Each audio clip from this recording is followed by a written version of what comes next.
And now audio in 3, 2, 1.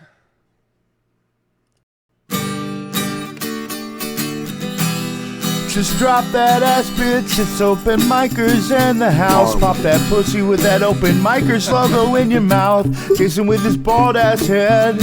Jacob looking in red.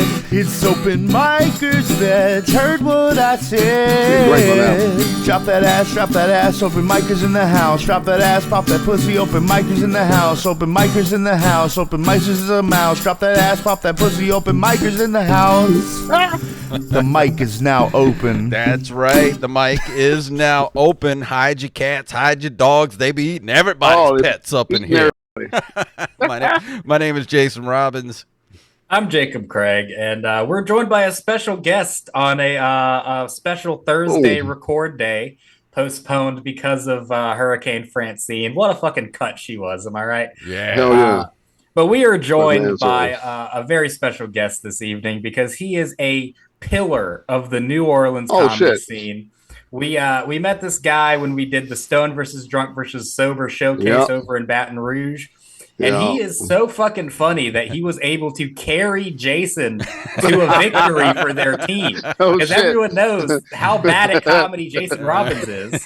He was basically just a ball around the ankle of the one and only Brandon Haynes. How are you doing, man? What's up, fellas? What's happening, man? Thank y'all for having me, man. Especially rescheduling and shit like that. I appreciate it.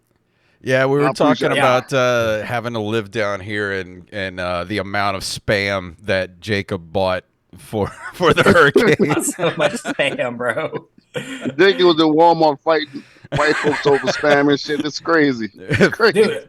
Dude, I was stuck at work and the Walmarts had already been gone. They just cleared out. So I had to go to the Target and buy $5 cans of spam. Oh yeah, you had to go highfalutin. Yeah, dude, I had to buy fucking white privilege spam. Yeah, that's crazy, dude. Yeah, I went to Walmart an hour before they shut down. They were so rude.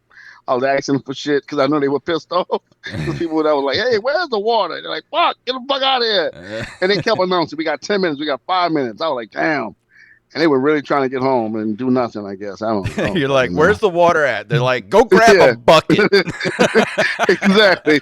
Fuck out of here, dude. With this dumb shit. Right. Yeah. It's outside where you need to be in 5 minutes. Bro, get out. That shit was wild. And it was even though it was a crazy storm, but it wasn't we need to fucking harm, get all this shit. And it just wasn't that. It was maybe 2 hours worth of bad weather. And we sit on the porch and watch the shit. And then we came on in. And, it's just a waste of fucking money to me. But you never know. You never know with this shit. The minute you say no, you don't buy nothing, then you fucking on top of a roof. So what do you do? Well, I mean, that's how we used to be before Katrina. Katrina. Yeah, we didn't worry about that shit. Yeah, and then Katrina came along, and now they're just the entire Gulf Coast just shuts the fuck down for 2 days. Dude, I'm so I'm 52. I remember going to fucking school in Hurricane Category 1. Yeah. Fucking yeah. Dude, they didn't shut those school down. Do you remember Hurricane George back in the late 90s? Yeah. Dude, it was hitting the coast. And I was working at a restaurant, and literally the National Guard had to come into the restaurant to demand that we shut down because we were under what do they call it, the curfew or whatever. They're like, you need to shut down right now. The curfew shit. And I had to call my boss and be like, hey, the National Guard's telling us to shut down. He's like, fine. Dude, we never evacuated as a family. It was just me and my mom, and I know we probably didn't have enough money. Thinking about it now, I know we didn't have no fucking money to evacuate and go get a hotel, gas money. We didn't have that shit. We just had to ride it out, dude. We had to ride it out. And then, with black people, when it starts storming, they like to get in the tub and shit, cover the mirrors, turn the fucking TV off, and pray and go sit in the tub. See, and that's the thing is, before Katrina, I just remember, every storm was just they would cry wolf so many times that this is the worst storm of the storm of the century. It was never anything. Storm of the century. So by the time Katrina came around, I remember the night before, I'm just sitting at the house. I was playing an online game, and I'm just it ain't gonna be nothing. Little did I know. Yeah. Yeah, same people. I had just got married like maybe a year before that. And we went out to dinner and she was all happy, couple, no kids and shit like that. And man, Lord, that next day we woke up the next day and we had to get the fuck out of there. You know what I'm saying? So, you realize what it's all about, bro. But that shit was scary. Katrina was scary. Yeah, it was. And the craziest part about the one thing I remember the most about Katrina is I had fallen asleep that night on the couch. And when I woke up the next morning is when it was like hitting, like it was hitting us. And the sound that the roof was making because the wind was going was like almost taking the roof off, and the noise that it was making was the exact sound that you ever see War of the Worlds with and with Tom Cruise, that one. The noise that the machines make in that movie is the exact noise that the ceiling was making. And I was like, oh my, you're gonna die. We left, dude. We left like at the last minute, like the last convoy out the city. And that shit was crazy. But yeah, I couldn't see myself standing that shit. Like the house that we lived in, it flooded and all the furniture got pushed toward the front of the door. It was crazy. It was like, and the house set up, but we still got flooded. It was, shit was crazy. It was crazy. And then I went down to the restaurant that I worked at like 2 days afterwards just to see if there was any damage. And I was about a half a mile down the road from the restaurant I worked at, and I was like, that chair looks familiar. There's like chairs in the middle of the road. And I was like, oh, I get to the restaurant, just like all the windows are busted out, like all the video games and stuff are like smashed against the back wall. I'm like, holy shit. Yeah, that shit was wow. And then my wife was like, hey, I got a dress in the closet. You think you can get it? I'm like, motherfucker, it's over. Shit is done. She could not understand that we lost everything. She was just like, no, I got a dress. I had it on top of a closet and all this stuff. I'm like, look, it's over. That shit was the worst. Then she got pregnant while we were on fucking Running for Our Lives. She got pregnant. So that was one good thing that happened of it. That was one good thing that came out of the whole shit. You said she got pregnant like you had nothing to do with it. Yeah. By some basketball player. And then she had to run off and get pregnant. I don't know how that happened. She ran off. Exactly. Called me on a good night, you know what I'm saying? Dude, Katrina was surreal for me because I was 5 when Katrina hit. God damn. So I literally have a few memories before Katrina, and then I have a lot of really fucking vivid ones from Katrina. But like I had no say in the matter of like where we were gonna go, what we were gonna do. So we left our trailer in Van Cleve with my childhood dog just locked in the bathroom, and we're like, if he dies, he dies. Fuck it. God damn. We're gonna leave him here. And we went to my grandma's house. We went to my grandma's house in Moss Point, Mississippi, because she had a brick house, and it was the fucking like Katrina was happening. Like I remember the very first time I was being in a car and me being like scared because I saw outside and I was like, I don't think people are supposed to be driving in this.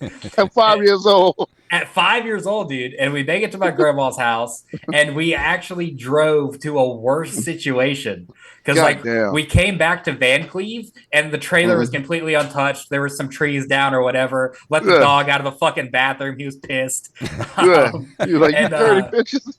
And then, but the house that we went to, my grandma's house, completely flooded out. Me and my cousin were sitting on a couch with people holding it, standing in the flood water so that we didn't float out the fucking door with all of the cars floating down the street. God damn. And then I slept on the floor that night, dude, because we didn't bring nothing with us. So once we bucketed all the flood water out, like I slept just on the fucking floor of Katrina water. At 5 years old. At 5 years old, bro. Wasn't it during Katrina that your grandma found the what was it? Dude, let me tell this story, bro. Wait, what? So literally, we stayed at my grandmama's house for a few days because we didn't have we couldn't get home. Our fucking car flooded off. and we're cleaning everything up. She lost pretty much everything from flood damage. Yeah. We're just like picking shit, trash, like shit from out on the road that God got into damn. the house, like just cleaning up. Yeah. And someone finds this little like green ball, and someone took it up to my grandma, and they were like, "Grandma, do you think this is a Super Ball or a jawbreaker?" And so normally you pose that question, you'd bounce it on the ground and see if it bounces. But my grandmama put it in her mouth to see if it was a jawbreaker. Oh, what the fuck? Why'd you do that? I don't know. But then she took it out of her mouth and bounced it and said, "Yep, it's a Super Bowl." You know the out of the fucking flood waters of Katrina. Oh, God, the diseases, the diseases that live savage, dog. In those waters. Like, oh, your grandmother's a savage, dude. Yeah, then she survived like another 20 years after that. And I think she lived so long because she fucking sucked on that Super Bowl. It gave her healing properties. Exactly. God damn, she beat the boss level. God damn. He did it, bro. That's crazy. Yeah, I thought that was crazy. Yeah. So y'all both live in Mississippi, right? That's where you guys were. Yeah. Okay, got it. Yeah, Mississippi was going through some shit. Damn. Yeah, man. Like I said, it was a month before we had power where I was at. So we were just hanging out for a month. Like, that's hard, dude. That's hard. I don't know, because we went from like Houston. I mean, we went from Memphis to Houston to Galveston and shit. So we were traveling a lot, and then with my wife's family and her, and I had my dad with me. And, just traveling with people and everybody having their own opinion. We like fuss and cuss each other every day. So I don't know if I'd rather stay in the heat all day or just travel with people that you don't like. I don't know. It did actually give me a greater appreciation for people that lived in the South before air conditioning. Yeah. Because for like that whole month with no power, I was just like, I can imagine it, dude. How did you people live like this before air conditioning? Yeah, that's some savages, dude. Who in their right mind would live in the South without air conditioning? Yeah, I don't know. Yeah, I don't know how people did it back in the day. That's why I don't know. That's why they guess they angry and mean. You know what I'm saying? Because you have no other choice to be racist. You hot as fuck, dude. Right. That's why it took so long to give up the slaves. They were like, I'm not going to get out there. And I'm miserable. Everybody gonna be miserable. They want to give. Fuck that. Oh man, Yeah, that's hard, dude. That's why people are angry. That's why people are angry. Yeah. That explains. We explain racism in one fucking podcast. That's the whole thing. Because we easily, like the South easily could have been like, yeah, fucking everyone's spraying on one eye. But they're like, nah. Yeah. I'll be damned if I come up off this porch drinking sweet tea. Exactly. Yeah. To get out there and work, fuck that. I don't give a damn. They're going out there. We'd all get along if it was 65 degrees all year round. Exactly. Yeah. Exactly. Yeah, it wasn't hate. They were just hot. That's a bit. I'm gonna write this shit down. Yeah, dude, write that down. That is a good bit. Oh shit, man. But yeah, everybody worked out good, man. But some parts of New Orleans, like I called my mom like 10 minutes before we got on the podcast. She's still without power. I'm like, God damn. Damn, that sucks. I could bring some Raisin Canes or some shit. I don't know what else to do. I'm like, damn, you need a phone charger or something? Bring her a battery-operated fan. That's what she needs, exactly. A fan. Yeah. And they keep calling, they have they go online, they say, well, it's going to be 20 minutes more and this and that. So they just been bullshitting with them the whole day. I'm like, damn, that's rough. Yeah. Did the flooding...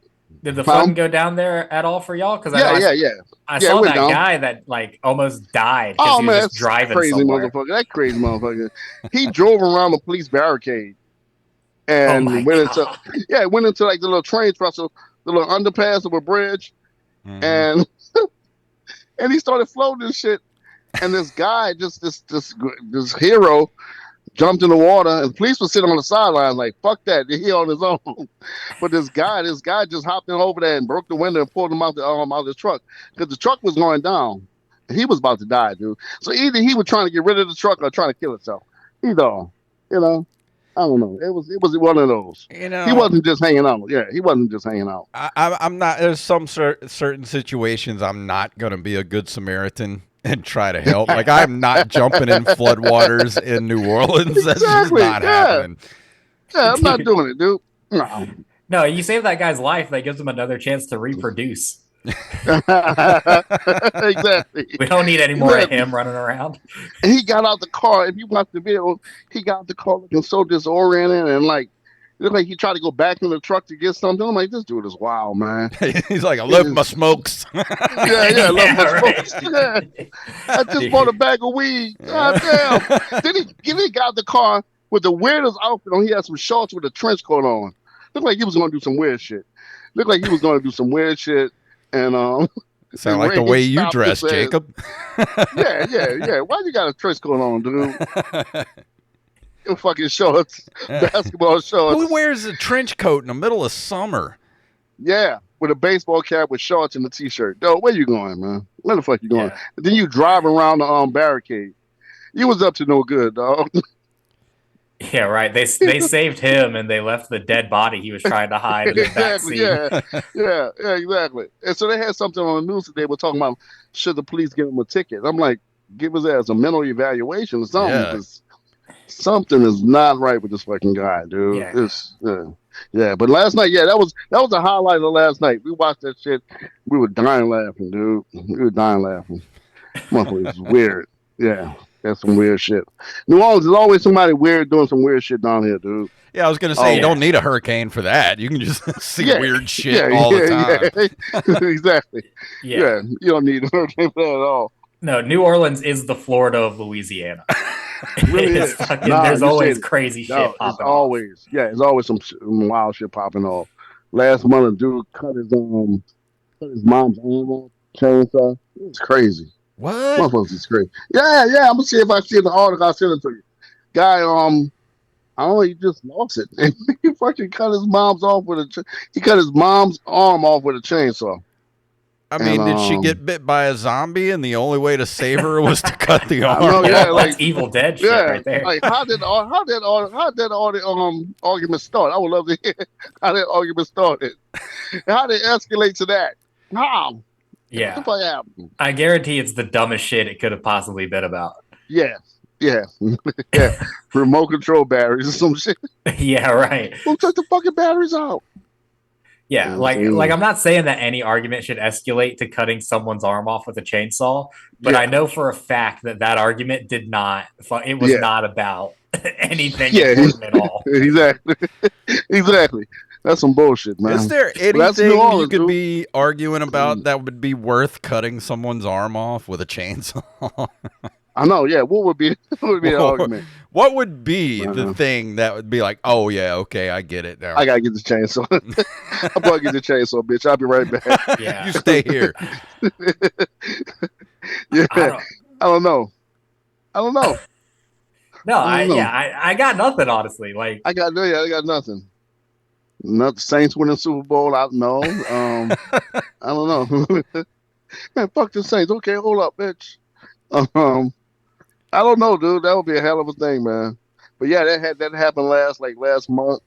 What else happened? Oh, it's crazy. The big argument in New Orleans now is Lil Wayne not being the main act at the Super Bowl. People are losing their fucking mind. I wanted to bring that up to you actually as a point of discussion because you are from New Orleans. Like where are you on that one? I am he's not a Super Bowl halftime Super Bowl. I probably lose my black card and they probably cut my BET off because I'm saying this shit. But I don't think that he's Super Bowl, caliber of entertainer. Like I've seen him in live at a concert and he's all right, but not the whole halftime. And they're making it seem like just because the Super Bowl is in New Orleans, he should automatically get that spot. But the Super Bowl is bigger than New Orleans. You know what I'm saying? It's bigger than And then think about it. What song Lil Wayne can go up there and sing when not curse, not talk about drugs, not talk about shooting somebody? Exactly. I love his music. I'm a fan, but come on, dude. Come on. See, and that's my argument where I don't think that Kendrick Lamar is a great choice for the halftime either. Exactly. Because his best songs are about murdering people. Yes. Yeah. And like the best song, from Mad City and all that kind of shit. Yeah. I mean, who really is right now the kind of caliber of musical celebrity that would be worthy of the halftime. Well, I will say show. this, that the halftime show choice usually is really fucking weird. Like Maroon 5, like 10 years after they haven't been relevant. Yeah. The Weeknd. Remember the Weeknd? Yeah, remember the Weeknd? That Weeknd shit was whack. I was like, what the fuck is this? Yeah. Yeah, they don't have their finger on the pulse of what's happening at all. Yeah. I like the one they did with like Snoop Dogg and everybody. Yep. Exactly. And that was pretty good. But yeah, like you said, I like the Beyonce show when she was here. And the lights got fucked up. She had so much power on her stage.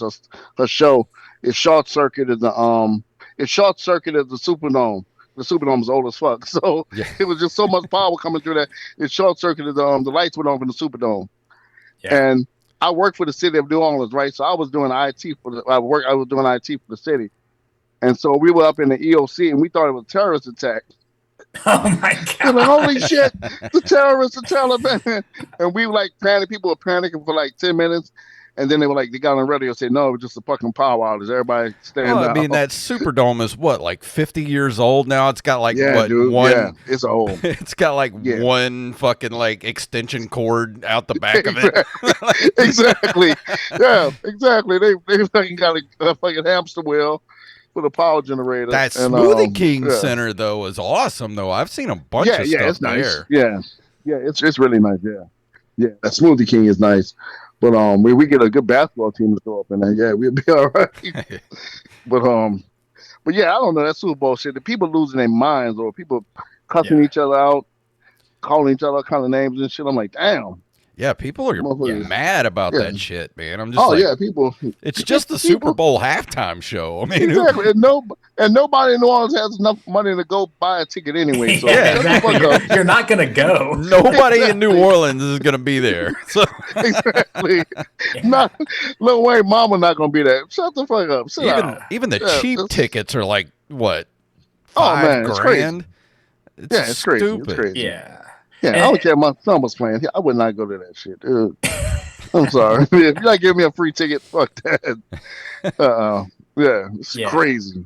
And that's my thing. Like, I don't remember the last time like anyone talked about like where the Super Bowl was taking place should have any significance on anything that happens during the show. Yeah.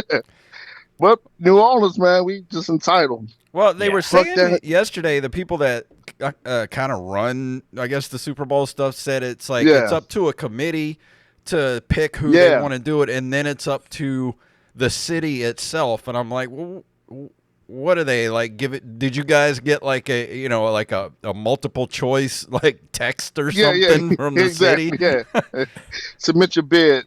Yeah. Then it was saying Jay-Z did. They said, Jay-Z. He was doing it. They had all these conspiracies. Jay-Z doesn't like Lil Wayne, and he doesn't like this person, blah, blah, blah. And see, that's what I was wondering. I was just like, what the fuck does Jay-Z have to do with the fucking NFL? I didn't get that.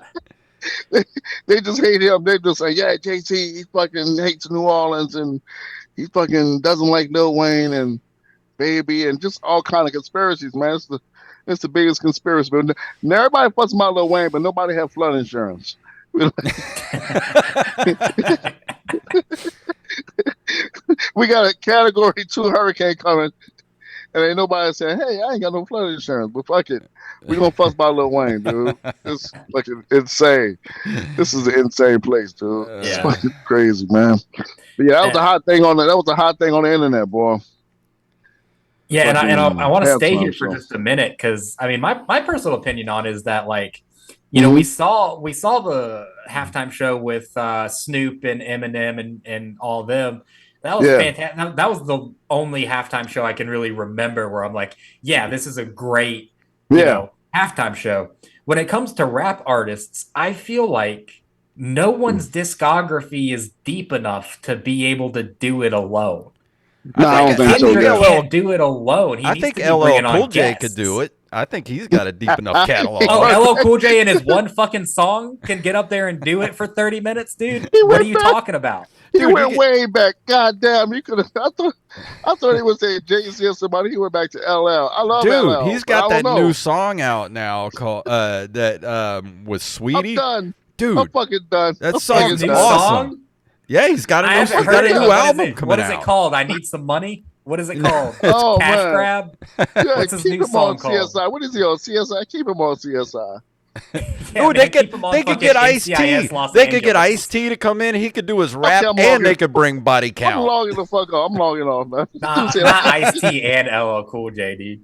Oh, Not both of them. and do Ice Cube while you at it. Do Ice Cube while you at it. Yeah, bring Ice him. Cube Do while get you at it. all surviving members of NWA. Just bring them back in there. Oh, that would be crazy. They don't even speak to each other. That'd be crazy. Yeah, that'd be crazy. Dude, That would take a lot of money. They would do it for that. I think they would get back together and do it for one No, they halftime wouldn't, show. For one- Dude, you know how much for money? one- Dre doesn't need the money. Yeah, Dre don't need the money. He don't need the money. Cube doesn't need the money. So I'm trying to think, who has enough catalog to do a halftime show? That's my point. Like Kendrick needs to put people on. If I was Yeah, putting Kendrick together gotta the bring people halftime on. show, Yeah, Kendrick gotta bring some people out and fucking dance around and do some shit and switch it up a little bit. exactly. Yeah. Like if I was booking a rap artist, I wouldn't book just Kendrick Lamar. Yeah, you can't. Yeah, just can't have one. You got to have a multi. Yeah, like the last with Snoop and everybody. They had Snoop, Eminem, Yeah. fucking 50 Cent. Who else they had? Dre. Kendrick came out and did a little part. Yeah. Yeah. Yeah, I mean, you got to do something like that. And honestly, I don't think that Kendrick, I mean, he's respected in the industry, but I don't know if he has enough like high profile Songs that people know. songs and friends to bring too. I mean, he's got Metro Boomin and Future. Yeah. But aside from them, I can't name someone else Yeah. who really fucks with Kendrick, that No. hard. Here's I what mean, I we went do. I went to the Kendrick concert. I went to the concert and it was a pretty dope show. But you had to be a Kendrick fan to really appreciate everything. Yeah. Here's Yeah, what we the do. average Every football fan pulls together their money, and then we get Tupac and Biggie to come back from out of hiding, Yeah, and get Yeah. them to come back for a halftime. because they're show. not dead. They're not dead. They're just in hiding. The IRS. Yeah, let's get The Suge Knight IRS. on that too, Jason. Yeah, Go yes. put Suge Knight up Yeah. there. But honestly, guys, you know what I thought? I'm gonna be honest. I tell my son this. I thought they were gonna go. I thought they were gonna go white for the Super Bowl. I said, okay, they gave it to the brothers for like 3-4 years. I thought they were gonna go Taylor Swift. I said, okay, they're gonna go Taylor this That would be year. a good one. Taylor Swift has a Swift. deep discography. She does. Ask my daughter. My daughter got me damn near Swifty. But they go with Taylor or they go with the guy who do the fucking Zach Bryan or somebody, one of those guys, Yeah. and put Jelly Roll and the other fat white guy. Why not Tats in his Metallica? face. Or Post Malone and Jelly Roll, Metallica. something like that. Oh yeah, Post Malone was I thought they would have went, say okay, we're gonna give the people that really buy the tickets a break and make it back white. But no, they just kept with the hood, hey. So I don't know. I don't know, man. Honestly, if Metallica.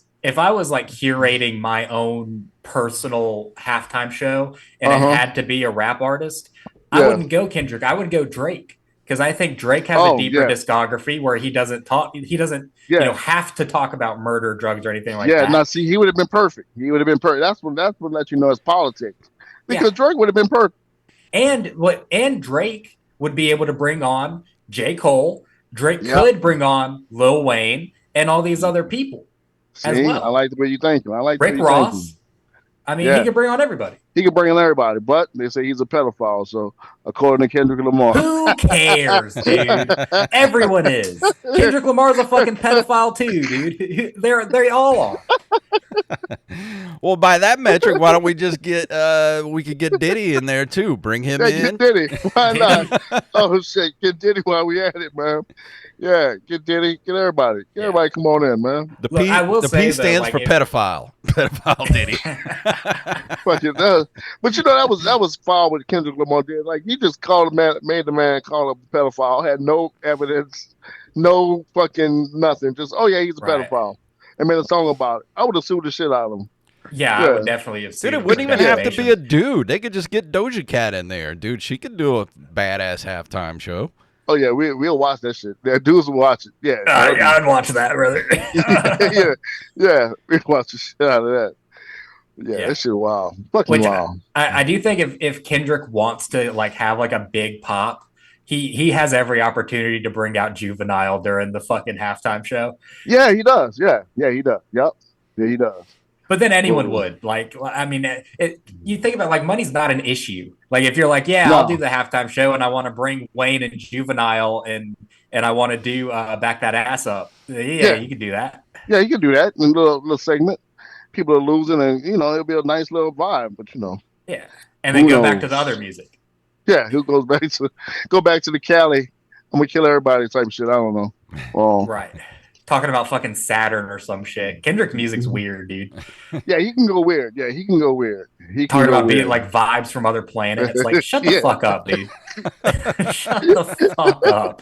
Maybe that's why he thinks Drake's a pedophile, because he definitely got touched when he was a kid or some shit. Yeah. Oh, he said it in one of the songs. He said it in one of the songs. Who were we talking to, Jacob, when we went into the whole thing about how the rap is not like hardcore anymore? Like, nobody's rapping about murder anymore. Yeah. We're talking to Will Merrill and Ken Edwards about that. That's real though. That's real. It's not. Yeah, it's nobody getting shot no more.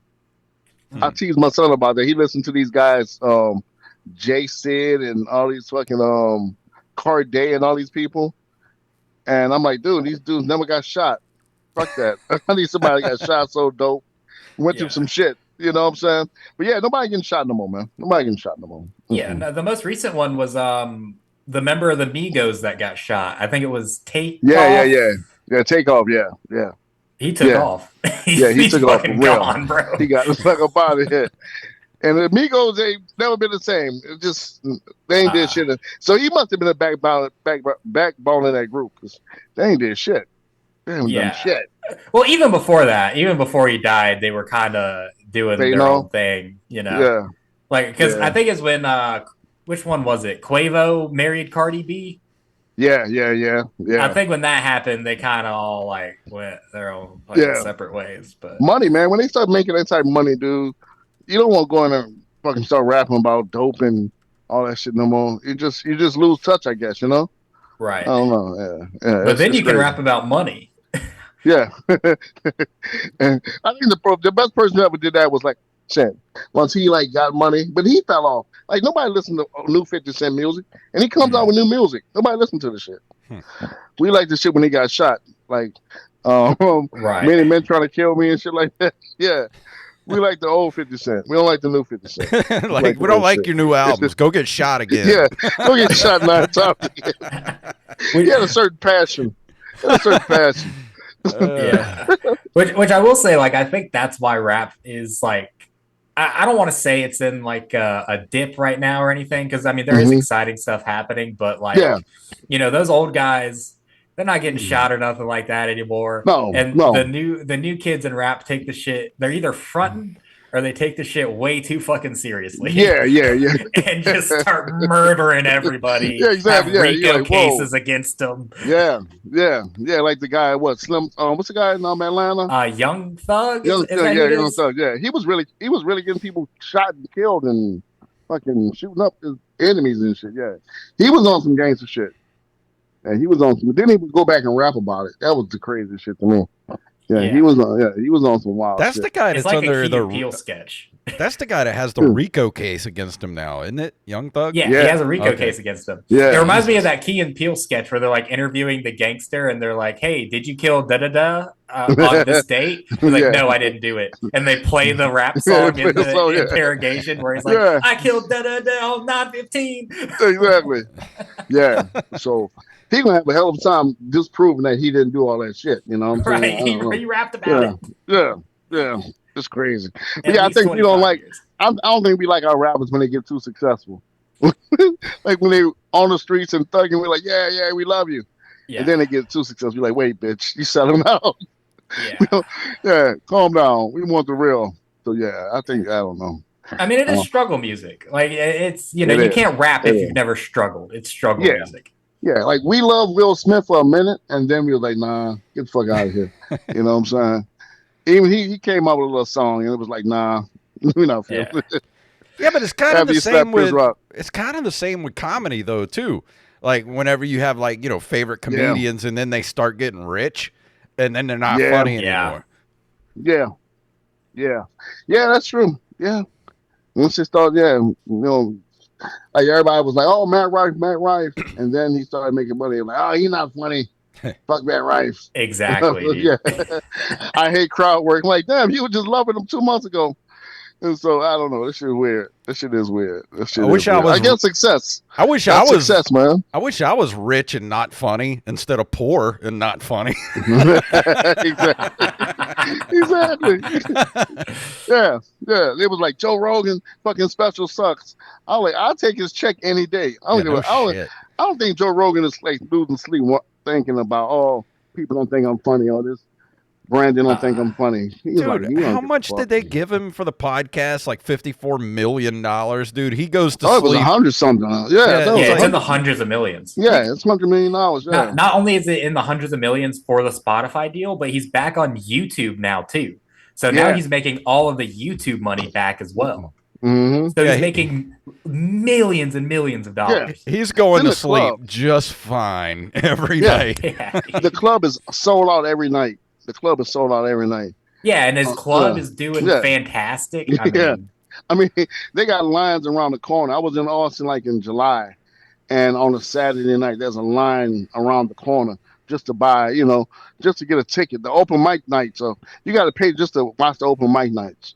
It's crazy. It's fucking insane. It's insane. He took over Austin and just made it a whole it's a different vibe out there, And now you got everybody moving out there. Like, moving on. So I'm like, oh, shit, okay. So I don't know. Yeah. I'll see you when you get back. Exactly. They will be back. Yeah. They will be back. Trust me. I've seen a couple good comics from New Orleans out there. They came right back. Yeah. Yeah, that's the most depressing thing is like when someone goes out there that you think like, oh, well, this guy actually has the talent to do it. Yeah. And then they come right back because it doesn't matter. Yeah, it doesn't matter. Yeah, it doesn't matter. It doesn't matter. I know people that went out there and like they did well and they talked to the booker and stuff like that. And he said, I'm going to give you a call back. And they never got a call back. Or they were, just working at a club like the Vulcan or something and just never was able to just pay their rent and stuff like that. But I know one guy, he was from Mississippi. Lino Rodriguez? Yeah. Yeah, he's out there and he's working at the Vulcan as a doorman. And he's making it happen. He's surviving. He don't look like he's missing meals. And I went up, I did a show with him on the midnight show at the Vulcan on a Saturday. And he was funny as shit. I'm like, Lino, you sold your soul to the devil, dude, because he was funny in New Orleans, but now he's at a whole nother level. I said he sold his soul to the devil and fucking sacrificed animals or something. Because he's at a whole fucking other level, dude. That's good that he's actually working on his stuff, man. Because I know when he started here in Mississippi, dude. Yeah. He was, he had a few good performances for a little while, but we went on the road together, right? Like me and him, we did a few shows on the road. So okay. It was this whole big thing where we did 3 different states and 3 different nights. Oh, and shit. It was 2 Mississippi comics, 2 Florida comics, and 2 Alabama comics. Okay. And me and him were the Mississippi comics, so we were riding in his car from place to place, whatever. This dude got on my nerves so fucking bad, bro.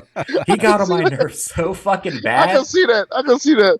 Oh, man. He's the wildest dude, bro. Bro, we were in his car, and I had to tell him to shut the fuck up and turn the music down because I couldn't do it anymore. We were in his car in the middle of fucking nowhere. And I was like, dude, shut your fucking mouth. Turn the radio down. I have a headache. You've been talking for an hour. Shit. Oh, man, I can see Lino doing that, dude. I can see him doing that. And, looking at you like you're the weird one. Like, what the fuck is wrong with you? No, dude, he understood. He was like, yeah, no, I get it. I'm sorry. Dude, I was fed up with him. Because, every single show. So, Mississippi won the thing, right? Yeah. But every single show, Lino was the worst performer. He bombed his ass off on every single show. So I had to be like, all right, now I have to get up there and do twice as good to pick this up. And I did it. We won 2 out of the 3 shows. Okay. I fucking pulled it through for us. Yeah. But then at night, he's getting drunk, waking me up in the morning with trying to give me a shot of Maker's Mark. Dude, yeah. Yeah, he's a wild dude, bro. He was drinking while driving in the car. I was like, bro, we're not doing this. I can believe everything you said because I would see him. He would come to New Orleans, and he would do he would be he would come to mics or whatever, do shows, and either he would be amazing or it would just be really weird and strange, and like you would worry about his safety and shit. You're like, what the fuck are you talking about? But he went up there and did a bit about a homeless man, and he did like 7 minutes about this homeless man, and that shit was hilarious. I was like, God damn. And I was texting people at home. I'm like, hey, Nino got some shit, bro. And so, yeah, if you see him, he got some good shit now. Wow. He's really on, yeah. That's good. That's good to hear. I mean, yeah, and then he's like, like I said, he's working the bulk and he's out there, like, in the middle of it. And then he's, I think he was doing some stuff at the mothership too. So, they do different spots out there. It's a lot of opportunities out there. But it's just a lot of people, a lot of fucking comics in one. It's like dense. It's like there's like 5 clubs. I mean, like 4 clubs in one area, and it's everybody. It's like everybody's out there. Everybody's out there, right? And not everybody can get a spot. Exactly. Yeah.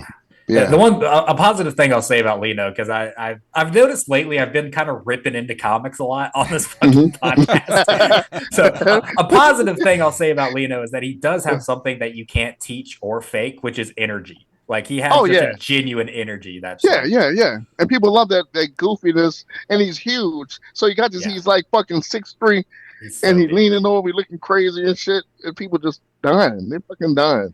Big fucking Puerto Rican that can't speak Spanish. Yeah, that's what he leads with. That's his opener. yeah.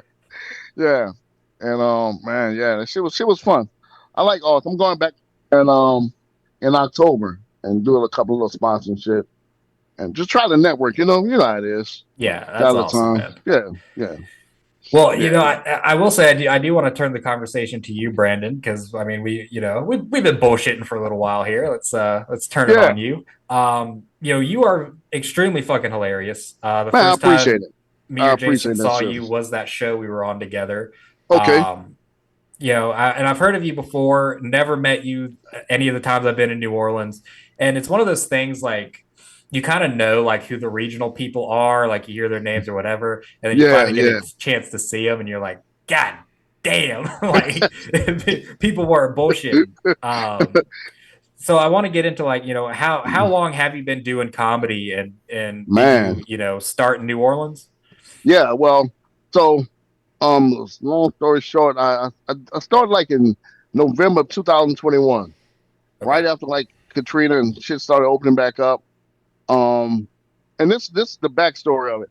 I ain't gonna say I started, but I was like a youth minister at a church. And then they moved me into quote unquote pastor of the church. And so I never had a problem speaking in front of crowds and shit. And like I used to try to be serious on Sundays, and people was like dying laughing. They're like, dude, you missed your calling. You should be a comedian. I was like, whatever. Because I thought that to be a comedian, you need like an audition tape, and you fucking had to need an agent, and I didn't know you just show up at open mic and just go through it and fucking bomb, and you work your way through it. And so I made it harder than it was, dude. So for years I kept putting it off, man. And then when Katrina happened, the world ended, and I was like, fuck that. I said, if I get another chance, I'm gonna go ahead and do it. So the church asked me not to come back. They were like, hey, we don't need you to come back. You can just go about your business. And so I went and showed up at Comedy House NOLA, and man, signed my name. And you know how it is. You think about leaving and shit, you be like, oh, fuck this. Once they turn the lights off and you sign up, and then you're like, okay, they're going down the list, and you're like, fuck, I'm about to leave. But then I'm like, you know what? They can't kick my ass. That's the worst they could do is shoot me in this motherfucker. They're not gonna shoot me. And so the worst thing, and the other thing is, nobody knew me. So if I bombed and just ate shit, they'll never see my face again. Right. And so I went up there and had a good little showing, got a couple of laughs, and I never forget Ryan Rodgers. He was like, "Hey, you got something. You got something." He said, "You bombed and you talk fast and shit like that." He said, "But you had something," and they just encouraged me. Him, this guy named William Baldwin, Pop Jermaine. Just a lot of the older kind of comics that's in our scene, they just encouraged me, man. They said, man, you got something, this and that. And then I got the fever, man. I just got the buzz and shit. And I was going like every night, dude. Damn, they got divorced. You know how it is. when you get that fever. You go in every night, and your wife is like, "What the fuck is wrong with you?" Blah blah blah. And you thinking I'm a comedian. No, you're not. You just open mic. Shut the fuck up. But I thought I was man. Look, I thought I had the bug, dude. And so I was going like every night, dude, and just working at it. But I started in November 2021, and then I shot my first little. It ain't even a special, dude. It was just I wanted to put some shit on film, you know. And people were like, "Oh, you shooting your special? You should have waited." And I was like, "Oh, well, it's not really a special. I just want to put some shit on film so I can send to festivals and send out." And I shot that, and I got some good reviews of it. It's on YouTube. We got like 13,000 views. And you look at shit and you be like, I don't like it. I like this. I like that. But I'm happy I did it. I'm happy I did it and put it out there. And man, it's just been rock and roll. Like I was thinking about like the first year, I did like 120. I counted in my phone. I did like 121 open mics, shows, fucking Joe Pool Hall, the burlesque show, just anywhere they had a mic, I was just there. Anyway, anyway they was like, "Hey, we got open mic, or we want to put you on the show.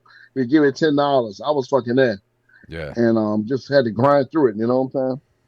But yeah, it's been working out pretty good so far. It's been working out pretty good. Yeah. So you started after COVID, 2021. Yeah. I mean, I've got to think that your time as a youth pastor, has sort of made up for where a lot of people would have inexperience at that point. Because I mean, I watch your comedy, the seeing you one time, never, having no idea how long you've been doing it or whatever. And I would assume that you've been doing it for, I mean, at least 10, 11 years. A lot of people say that, man. And I take that as a compliment. But I think it's just learning how to stand, like learn how to stand like in church, learning how to get in front of a crowd of 2 people or 200 and talk and engage, especially in the black church. In the black church, you can't be bullshit, man. You got to stand on your head and fucking black people, they be like, it's a talent show in the black church. Right. You got to come with it every Sunday. They don't give a shit if you're tired or not. So, that kind of learning how to engage a crowd and talk and, be overemphasized shit, kind of playing into the comedy thing, Well, you do have that like pastor/preacher energy on stage. Like I can definitely tell. Yeah, somebody told me that. I'm like, well, it just come. I guess it comes natural. But I think that's where it all comes from, that confidence, And and the biggest thing, like with comedy, when I used to get nervous and shit and scared, I was like, well, they can't kick my ass. That was the biggest thing. They can't kick my ass. So, but they will try. They might try. They might threaten me. But they not gonna kick my ass. So let's just go up there and have fun, and let us see what's happening. See what happens and shit. So it's been going well, man. It's been pretty. Comedy is really fun, man, compared to like church and all this kind of stuff, because you just go in there and saying what you think, and people will judge you, but hopefully they see your point of view after you share your premise. It might be crazy, but hopefully if the joke works, 50% of the people are going to like you. 50% are going to think you're a weirdo, but hey, it is what it is. Right. Those 50% are also correct. Yeah. Yeah. I mean, everyone's right. Yeah. Just in a broad sense, I think that New Orleans, to me personally, because I've been performing there for years. I mean, I've been performing there since Mike Hall was there booking shows, and now he's a regular at the La Jolla Comedy Store. So I've been, on the scene of that city, like kind of paying attention to everything for a while. Mm-hmm. I feel like the New Orleans comedy scene is in a complete and total renaissance right now. Yeah, I would agree. I mean, we've got people like you, Ryan Rogers, Saya Meads. I mean, the roster is deep out there in New Orleans. Like, what do you think is going on right now with all that? Like you said, I think it's a renaissance, and people are feeling free to just explore and to share their thoughts. And they're not. It's like this. I think that they're the gatekeeper of saying, okay, well, you got to wait until you get here to feature or to headline or to do a show. That's over and done with. People are saying, okay, I can start my own show at Joe's Bar and express and get a crowd and, use social media to attract crowds and get, people to come out to the show. So I think people are really free start their own shows, and to go up there and just let it fly, man, letting it fly. Nobody's really trying to say, okay, well, you can't say this, you can't say that. And I think the crowd makes the New Orleans crowd is making a big difference too, because I think that they're looking online, they're looking at all the different places where they got comedy, and they want to say, okay, what's going on in New Orleans? So they're coming out, and they're coming to Comedy House, they're coming to Hi Ho, they were coming to what's that Ugly Dog, looking to see what New Orleans has, and they got some good people out there. So I think it's like a perfect marriage. The crowd is looking for comedy, and then we got these comedians that's coming along that's not afraid, that's not being held back, and they just letting it fly. So yes, it's really a good mix, man. It's really a good time. And then also, this is what I noticed too. I think why New Orleans comedy is kind of, I guess, booming, is because all of our shows are kind of close to one another. Like I was in Atlanta, and what's that? Laughing Skull is here, and like that night, I was like, "Hey, where y'all got another show at? What's going on a Wednesday night?" "Oh, we got a show, fucking 30 miles in Lithonia, Georgia." So it's all scattered and all over the place. On a Sunday night, you can go to Hi Ho, you can go to on a Thursday or something like that. You can go here. You can do like 4 shows in one night, in New Orleans, and that gives performers a great ability to grow their act and to learn how to work crowds and shit like that. So, it's just like you said, it's a renaissance period, definitely. And I'm happy to be a part of it. Yeah, I think you definitely are a part of it. And I guess that has to be what it is, because you see, LA's not happening anymore. Yeah, I mean, LA's dead for the most part. Yeah. But you've got New York is always going to be where a lot of the best comics are, and now Austin on 6th Street. Oh, it's crazy. Everything's together, and just like you're saying in New Orleans, everything's together. I guess it's just having that one little comedy area where people can, I guess, breed, for lack of a better word. It's breeding comedians. It's breeding audiences. And then you know what? I think also our scene, man. I mean, every scene has their politics and stuff like that. But from what I've seen, the comedians are supportive here. We got guys that just started out. This guy named Sean Favorite, I'm thinking about in general. He just started out maybe 6 months ago, and he's already producing his own show on the West Bank. Because when he started, he was funny. He had a spark, and people just encouraged him. Like I put him on my show in Harahan, and he might have had a good 10 minutes. But I was like, "Look, dude, I'm gonna put you on my show," and so that gave him confidence to say, "Okay, shit, I did 10 minutes in front of an all-white crowd. I did well." And then he went to the West Bank, and now he's doing his own show, and he's inviting people. So it's like, just like they encourage me, we encourage one another and be like, "Hey, man, you got something. Don't do that shit.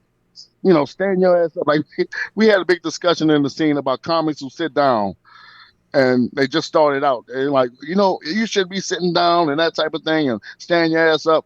But it's that vibe that we can talk to one another and encourage one another and say, "Okay, I think you need to do this, and don't do this," and then and help each other. So, and I've noticed a lot of places, man, they don't have that camaraderie with one another. It's like they do their act, they don't talk to each other, and then they're gone. Like we hanging out after the show, talking shit, roasting each other, and then that type of thing. So that kind of fosters of a little family type vibe, and I think that's what happens, man. That's why I think New Orleans is really, doing. Then we have Comedy House, and we got Comedy House. We got Hi Ho. We have Dragon's Den with Vince Zambon. We had just different venues, and it's just a good little vibe we got going on, man. Yeah.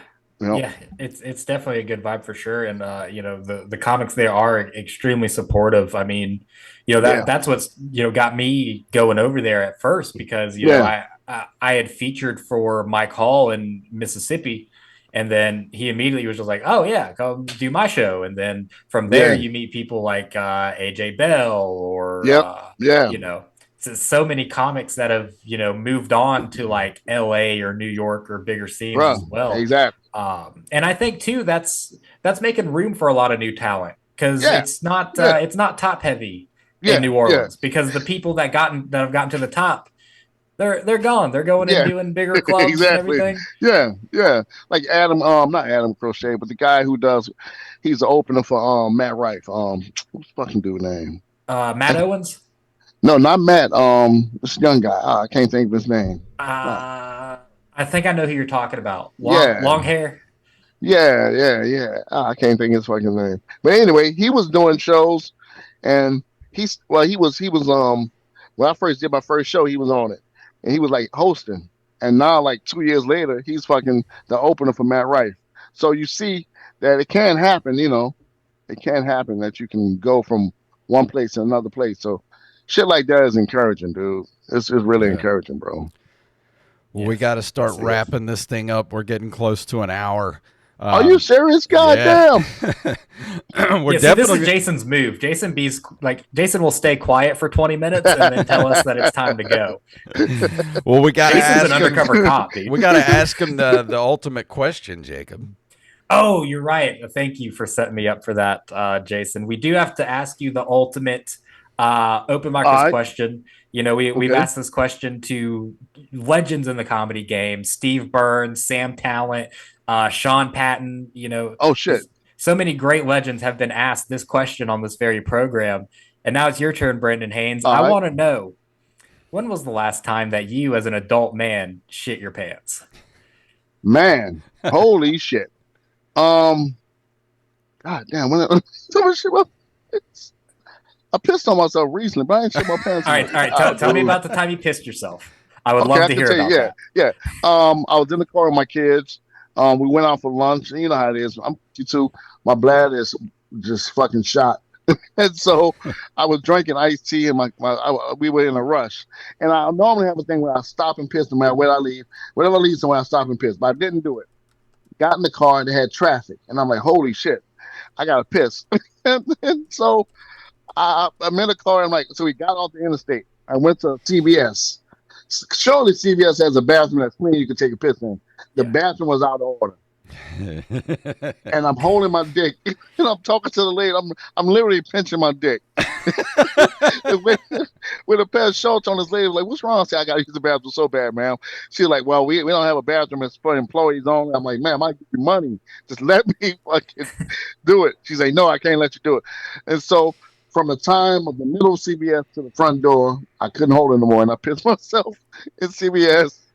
And it was the middle of the day. I couldn't even hide it. Dude. Piss was running down my leg. And I got home, and my kid got in the car, and my kids just let me have it, dude. They were just so embarrassed, but it was funny at the same time. And I went home and just took a shower, dude, and came out like a man, like, fuck it.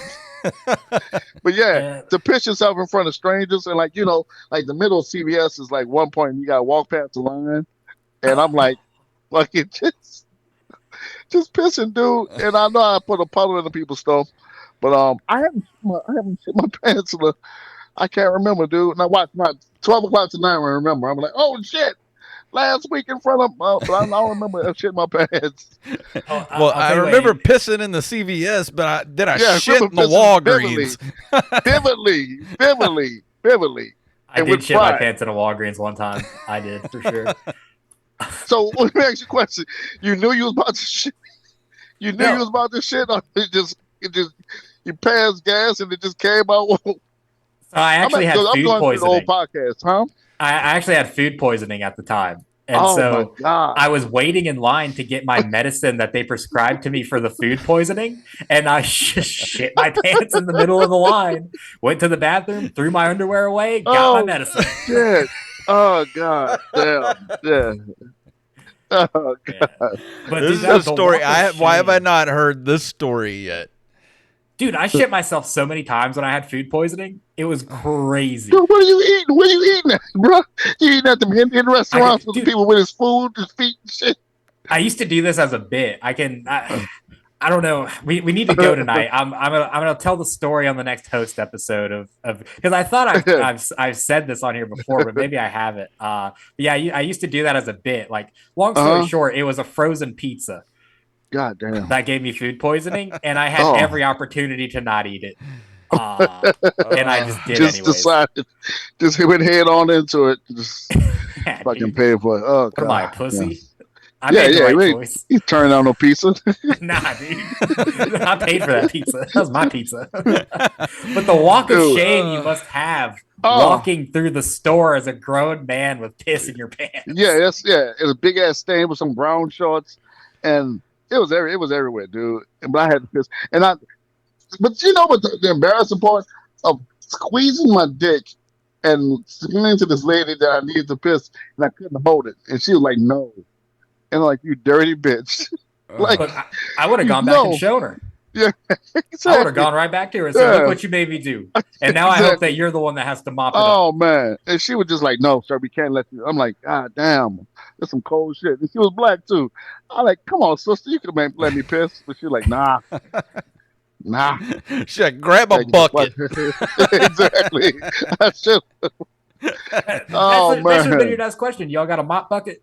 Because I'm pissing right now. Yeah, you're gonna need it. You're gonna need it, and you're gonna have to deal with this shit. But yeah, right. Oh man, this was fun, fellas. This was really fun, man. It was absolutely awesome having you here, and tell everybody where they can find you on the internet. Yeah, you can find me at all my social medias is B Haynes Comedy on Instagram and Facebook.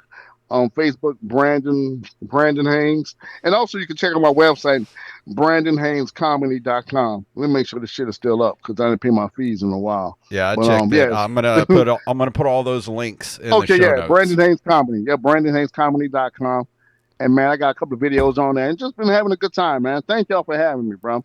You're welcome. Thank you for being here. Jacob, you got anything you want to tell everybody before we leave tonight? Just that me and Jason are going on a little 2-week stretch where I'm trying to book a bunch of shows. We're trying to come to New Orleans, trying to go to Mobile. Hell yeah. You can check us out October 3rd at the Shaka Bar in Pensacola, Florida. And I believe that's a free show as well. So just come on your butts out. Aside from that, we will let y'all know where we will be coming to. And I am actually in the middle of booking a October horror month. So all of October is going to be horror related guests. I have some really fun comedian guests who have done something horror related in their lives. I just booked a guy now who was a ghost tour host in the most haunted city in Florida. Nice. So yeah, we've got shit like that happening in the month of October. It's going to be a lot of fun. That's gonna be crazy. Yeah, we gotta get y'all come down here, man. Uncle Matt's. Yeah, get that going. Get both of y'all to come down, dude. Gotta work through the dates and shit. Yeah, let's do that. Well, Brandon, thank you for being on the show, and thank you all for being here. If you want to email us at openmicerspodcast@gmail.com. Go to openmicers.com as our website, and of course, Linktr.com/openmicerspodcast takes you everywhere you need to go. All the socials, ways to give us money, all that good stuff. And of course, don't forget to go to brezcoffeecode.com, use the code OMPodcast to check out for 10% off your order. We love all of you, and we'll see you right here next week.